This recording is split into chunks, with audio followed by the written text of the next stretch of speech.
channel. Over the summer, I decided to contact a friend of mine who makes roller bearing trucks for 3.5-inch gauge trains.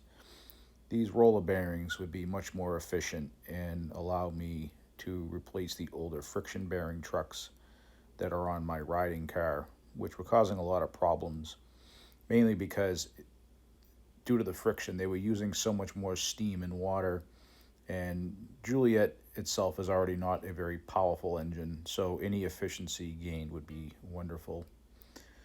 So he machined them up for me, and I installed them on my riding car, and I also gave it a repaint to a darker green paint that matches the steam locomotive itself, and also painted the tender box, which is that little plastic box you see screwed to it, so that in photos it would just blend in with the rest of the car.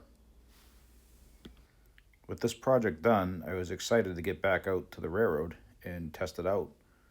On doing so, I noticed the car kept derailing. In fact, the wheels appeared to be too wide.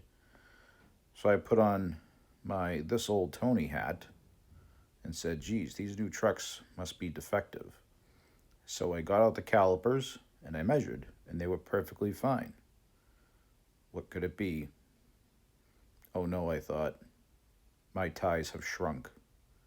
I got out the tape measure, and sure enough, several spots on the railroad had shrunken down to 3 3/8. I had a bunch of narrow gauge to fix.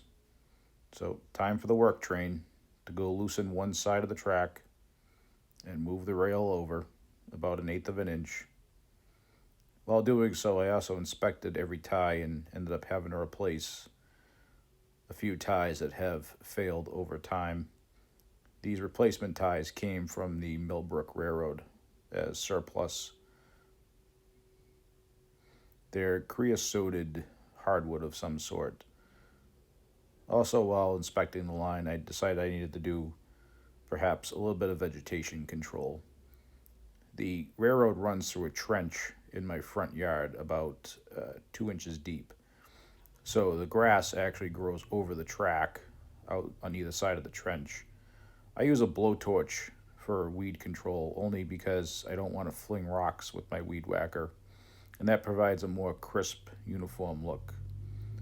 Finally, after the track work was done, I tested out my riding car, and man, does that thing roll beautifully.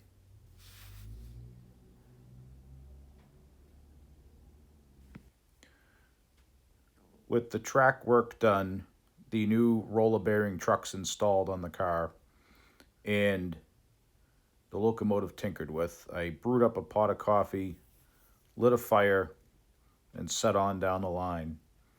I will say those new roller bearing trucks work wonderfully. The locomotive just glides along like it's pulling nothing behind you. It uses so much less steam and water. They were well worth the investment. Thanks, Jim, for making those. If you like this video, please like and subscribe to the channel, and have a wonderful day.